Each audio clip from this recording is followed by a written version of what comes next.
Kalahating dekada na raw na naghihintay itong si Kevin. Mapunta lang sa kanya ang babaeng pinapangarap niya. At ang pangalan ng babaeng ito ay si Mariel.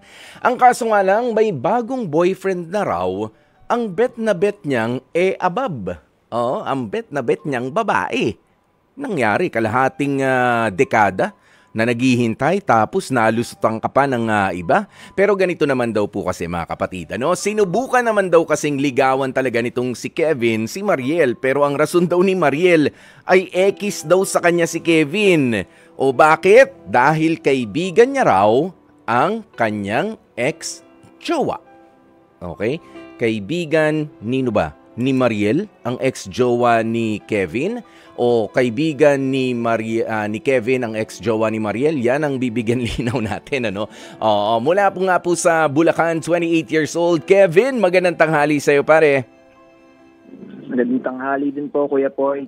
Linawin ko lang ha, bakit sabi ni Mariel, ekis ka dahil kaibigan niya o kaibigan mo yung ex niya? Dahil kaibigan ko po yung ex po ni Mariel. Yon, yung ex-boyfriend ni Mariel, kaibigan mo. Kaibigan ba o malayo naman? Hindi naman ito yung sanggandikit na matatawag. Close friend ko po siya. Okay. Pero yung paniligaw mo naman sa kanya ay hindi nag-overlap doon sa friendship ninyo nung ex niya. Tingin ko naman, Kuya Poy, I think break naman na sila nung nagsimula ang manlikaw. You think? O dapat sigurado ka naman. Ha? Hindi ka ba sigurado? Alam ko talaga, Kuya Poy. Wala naman na sila. At alam din yun nung kaibigan mo nung nanligaw ka sa kanya. Dun sa ex niya.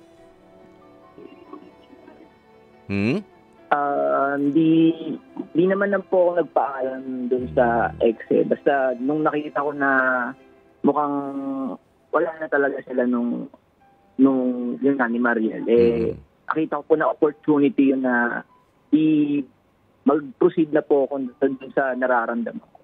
Okay. Ayan, sige. Kwentuhan mo nga kami. Sabi mo, kalahating dekada kang naghihintay. Kalahating dekada rin ba yan ng panliligaw? Sabihin na natin halos ganun din, Kuya Poy. Oo. Halos ganun katagal din ako ng ligaw. Papaanong mga diskarte ba ang ginagawa mo? Simpleng tao lang naman ako, Kuya Poy. Siguro, just the basics lang din. Bibigay ka siyempre ng, siyempre kung makita mo na mahalaga siya sa'yo, bibigyan mo ng flowers. Bigyan mo ng tsokolate. Inaya ko na rin siya mag-ine. Pumayag naman? Kumain sa labas. Pumayag. Ayun nga parang nag-hesitate siya, Kuya Poy. Kasi nga, lagi niya pinapoint up. So, kaibigan ko yung ex niya, ganyan. Diba, lagi ko rin namang sinasabi na I mean, sige, close friends kami, pero 'di ba? Pinapoint out ko rin naman na hindi naman ako laging nagkikwento dun sa ex niya, ganyan, hindi naman ako madaldal. I mean, kung ano man yung private lives namin, hindi naman kami nangingialam sa isa't isa . Ayan, but then again, ang nangyayari, lagi na uuwi doon sa usapan na friend mo kasi yung ex ko . Ayan, hindi ba never nalaman nung kaibigan mo na nanligaw ka na doon sa ex niya? Ano kaya nasabi niya? I think di rin naman ako nagpaka-obvious, Kuya Poy. I mean, di naman ako nagpo-post na, ay teka, kasama ko si ganyan, kasama ko si Mariel. Well then. Hindi rin naman ako nag-text na tinetext yung best friend, yung close friend ko na yun na si wala pala. Hindi ko pala pwede pangalanan. Okay. Hindi ko rin siya tinetext. Hindi mo siya. Pero sabi mo kasi, pare ganito Kevin. Sabi mo ay close friend mo yun. So, siguro naman doon sa panliligaw mo, kahit pa nga ex niya yun, kumbaga, ay just so you know Ayan, just so you know na baka malaman mo pa sa iba, baka magulat ka. Sabi mo kasi close friend, hindi naman kayo basta magkakilala lang nung ex. Okay? I think hindi naman na siya issue kung kahit papaano ay merong kang pasintabi doon sa kaibigan mo. Okay lang ba? Pare, baka malaman mo, lumalapit ako, nililigawan ko yung ex mo. Kasi pwede rin naman na wala na talaga silang wala na siyang interest na balikan pa, wala na siyang feelings, baka nga i-push ka pa niya. Pero bakit ganun? Para nakakaramdam ako na parang may tinatago ka pa, no? Ayan, but then again, dahil nga sa hindi naman pumapayag si Mariel, and I'm guessing hindi rin naman binabanggit ni Mariel doon sa ex niya na pumoporma ka sa kanya. O hindi mo alam? Hindi ko lang din po sure sa part ni Mariel, pero basta sa part ko, Kuya Poy, alam ko naman na wala akong tinatapakang anumang telefon. Kanya. Yan, wala nang, totoo naman yan, wala kang inaapakan, pero dahil nga, kaibigan mo, yung ex nitong si Mariel, kahit papaano, 'di ba? Sana ay may pasabi ka. Pero dahil sa ayaw rin naman pumayag ni Mariel, ngayon eto problema, meron ng bagong boyfriend. Hindi pa ba malinaw na mensahe 'yun para sa iyo, Kevin, na tama na?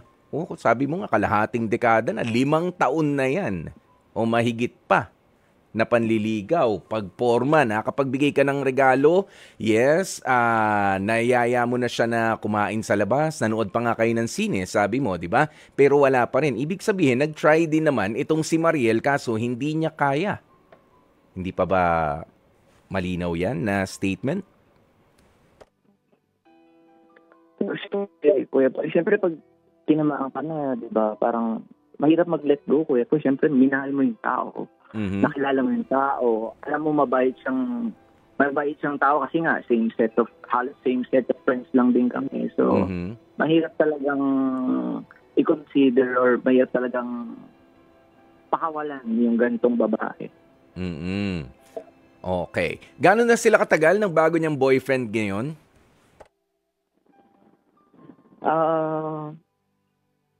I think bago-bago pa lang yung Kuya Poy. Siguro hindi ko alam kung less than a year or more. Pero Kevin kasi nangangalahating dekada na, 5 taon na kamo na nanliligaw ka, pumoporma ka, pinayagan ka naman. Nga lang, of course, nag-entertain na siya ng iba. O paano yan? Waiting ka pa rin ngayon? Yan ba ang drama mo o maghihintay ka na naman ng opportunity? Sa kanya talaga, wala ka ng, hindi naman sa sinasabi ko, tigilan mo na yung paniligaw sa kanya, no? Nawawalan ka na ng pag-asa. Of course, hindi yun. Pero hindi kaya makaisip ka pa ngayon ng dahilan na baka manulot? Wala ka ba sa puntong yun, Kevin? Wala naman akong ganong intention ko po. Basta masasabi ko lang sa ngayon, mahal ko pa rin si Mariel. So, I still think na yung babae na handa akong pag-alaya ng buhay or talagang babaeng kinoconsider ko na pwede kong makasama. Kahit na, syempre may jowa na siya, may seeing another guy. Pero, hindi ako magsisinungaling sa sarili ko na may nararamdaman pa rin ako sa kanya, Kuya Poy. So, kung ano mang opportunity, kung ano mang hope na meron ako na pwede ko pang hawakan, gagawin ko pa rin, panghahawakan ko pa rin. At sa tingin mo, marami ka pang mga gustong patunayan kay Mariel, ganun ba? Hindi mo pa na ilalabas ang lahat ng mga kailangan mong ilabas? Tingin ko, Kuya Poy, kaya somehow may regret pa rin. Kumbaga doon sa pagkakataon na ikaw ay nakapanligaw din naman kahit papaano, no? Ay hindi mo pa hindi mo pa naibigay yung dapat mo sanang ibinigay. Okay? Ito, sa pagkakataong ito, kausapin nga natin si Bel ng Parañaque. Ano ba masasabi mo, Bel, dito sa sinasabi ni Kevin? Halos kalahating dekada na siyang nanligaw pero hindi pa rin siya ang pinili, pero willing pa rin naman daw siya na maghintay. Bel ng Parañaque, magandang tanghali sa'yo. Hi po. Magandang tanghali po. Oo, Bel, sa isang babae ba, ano ba ang mula sa isang babae, ano ang maia-advise mo, stig advice para kay Kevin? For me po, siguro i-respect niya na lang po yung decision. Tapos, nasabi niya naman po na ganun na nga katagal. Sobrang tagal na po kasi nun. So, I think wala na talaga. And the fact na may iba na din po si ate girl. I think dapat mag-stop na din po siya kasi sarili niya lang din po kasi yung pinapahirapan niya. Dapat umusad na siya and mag-focus na din po siya sa sarili niya. Oo. Kasi naiisip mo ba, Bel, na mapababae, mapalalaki, kapag ganung katagal na panahon ka na pinaghintay pero hindi pa rin ikaw ang pinili, maybe it's time na makipagkilala ka naman sa iba. Ganun ba? Ang gusto mong sabihin, makipagkilala ka naman, not necessary. Kasi kapag sinabi lang natin kay Kevin na tumigil ka na diyan kay Mariel, parang wala na. So anong gagawin ko? Titigil na ako. Pero pwede ka na kasi makipagkilala sa iba. Yan yun eh. Tama. Diba? Bel, maraming salamat. Okay. Yon, Kevin, yun yung sabi ni Bel nga, mas nilinaw lang natin. Ikaw ba hindi mo pa naiisip na makipagkilala naman sa iba? Nagtatry din naman ako, kuya po eh. Nag-online dating nga rin ako. May app din ako sa cellphone. Pero lang yun kasi superficial eh. Parang iba mukha lang, tapos onting detalye. Pero iba talaga yung taong kilala mo yung ugali, and alam mo paano pakisamahan. Ang problema, isa nga sa mga ugali niya na naipakita sa'yo over the years, half a decade, uulitin ko sa'yo isa doon yung, sige, nakipagkaibigan at hindi ka nga raw niya mapipili bilang jowa. I don't think lampasan na natin yung usapan na Kevin. Hindi na ako naniniwala doon sa sinasabi niya na kaibigan mo kasi yung ex niya. It's beyond that eh. Alam mo, minsan mahirap tanggapin yung katotohanan. Baka kumbaga sugarcoat lang nitong si Mariel. Gumagawa lang siya ng dahilan para hindi ka masyado masaktan, pero she really doesn't like you. Hindi pa ba yung nag-sink in sa'yo? Ang akin lang naman po, sana sabihin niya sa akin straightforward kung ano talaga yung ayaw niya sa akin with all the treatment na binigay ko sa kanya, lahat naman ng magandang kalooban, lahat ng kabutihan ng puso ko binigay ko naman eh. So, I mean, kung lagi niya lang naman i-reason na kaibigan ko, okay, so yung ex niya, na malinaw ko rin namang sinabi na hindi ako katulad niya, and at the same time hindi ako magsusulsul sa kanya or whatever. Yun lang talaga yung hindi ko mag-get eh. Sana malinaw sa akin na kung ayaw niya talaga sa akin, sabihin niya kung ano ayaw niya sa akin. At yung kaya mo bang lunukin ang mga salita na Kevin, ayoko sa'yo dahil physically hindi tayo magka-level, hindi ko type yung itsura mo, kaya mo lunukin yun galing kay Mariel? Natural kung hindi naman siya ganun magsalita. Kasi syempre bago tayo makipagrelasyon, imagine muna natin, bagay kaya kami nito? Well, yan yung superficial na sinasabi mo. Pero baka kung ikaw nga, pasadong-pasado sa'yo yung mga ugali niya, baka sa kanya medyo sablay din yung iba mong mga naipakita. Given na nabigyan ka nga ng pagkakataon na magpakilala sa kanya kahit papaano. Hindi pa ba sapat yun? Sa akin, kuya po okay lang po sa akin. Gusto ko lang din po kahit gaano ka-prangka yung tao, tatanggapin ko po. Basta gusto ko lang po yung honest lang din po sa akin. And yun nga po, I think magiging tunay na lalaki naman po tayo pag marunong tayo tumanggap ng mga pagkakamali, ng mga kapintasan natin. Malinaw naman po sa akin yan. Oo. At bakit sa tingin mo kailangan pa marinig itong masasakit na katotohanan kung ayaw ka talaga niya, Kevin? Saan mo gagamitin ito? Siguro clarity lang, saka peace lang din po sa sarili ko, Kuya Poy, kasi hindi naman ako hangover kay Mariel kung hindi niya rin naman ako pinikitaan ng motibo. Hindi naman Sorry, Kevin, medyo nagpuputol-putol yung linya. Pakiayos lang, pakiulit lang yung sinabi mo. Pinakitaan kanya rin ng, hindi ka mag-hangover kay Mariel dahil, ayan, ulit. Over kay Mariel, kung hindi niya rin ako pinakitaan ng maganda, kung hindi ko rin naman nakita na gusto niya ako, kundi rin naman na nire-reciprocate yung feelings ko, Kuya Poy. So, alam mo yun, parang, gusto kong malinaw kasi parang nangyayari, mixed signals, merong parang gusto mo ko pero parang ayaw mo ko.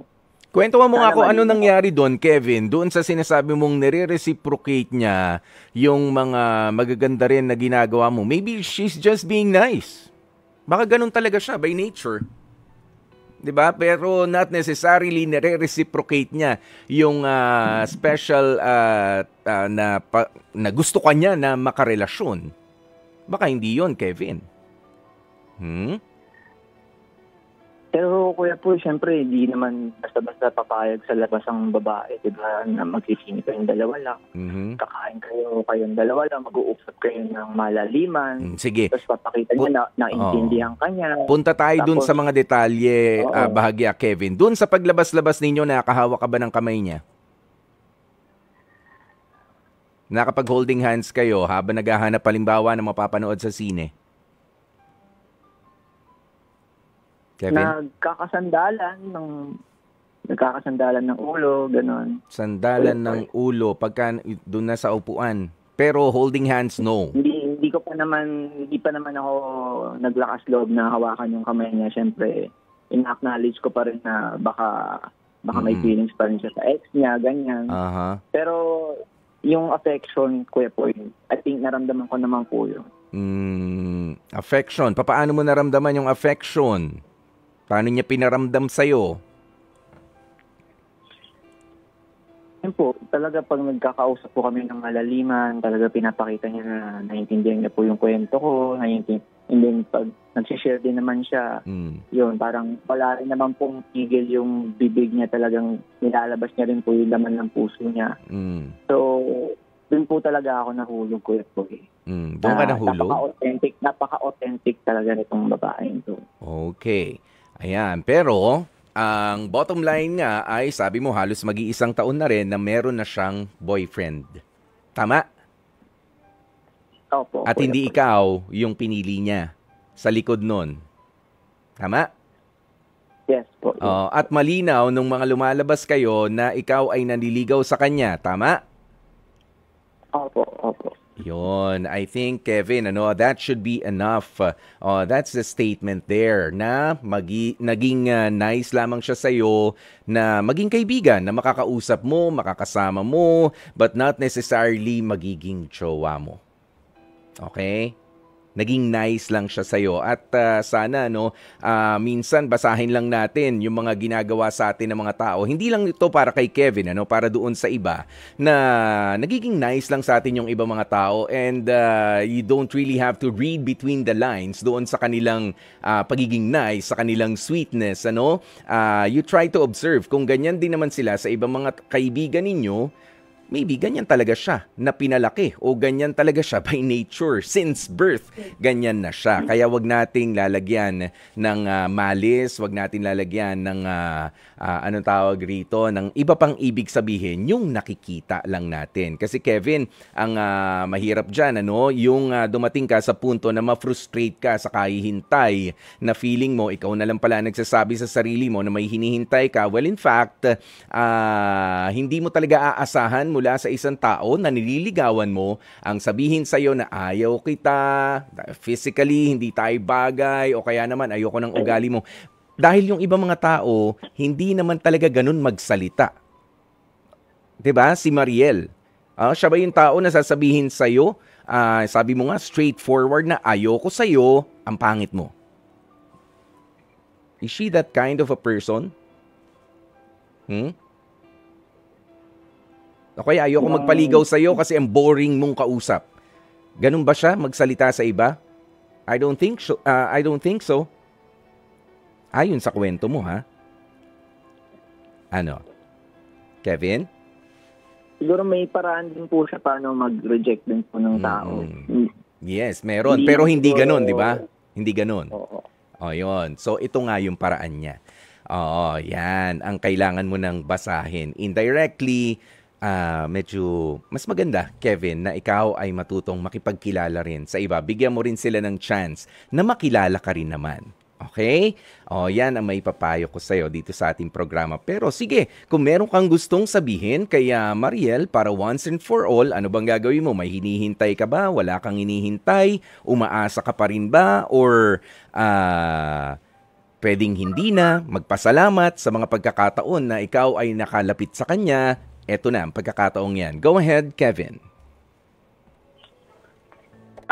Mariel, kung nakikinig ka man ngayon, nais ko lang sabihin sa'yo na I really enjoyed yung time natin together, na masaya ako na kilala kita, and never pa ako nakakita ng taong katulad mo na ganun ka-open, ganun ka-kabuti, and salamat kasi yun, in-entertain mo naman ako kahit yun nga, kahit nga alam ko masakit din sa'yo na nag-break kayo nung kaibigan ko. Pero yun nga, masasabi ko sa'yo na yun,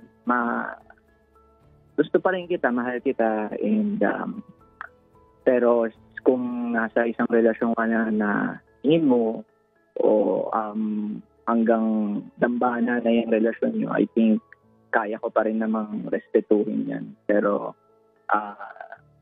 siguro dahil yun nga, mahal pa rin kita, siguro andito pa rin naman ako, willing mag-antay kung ano man kung sakali nang dumating araw na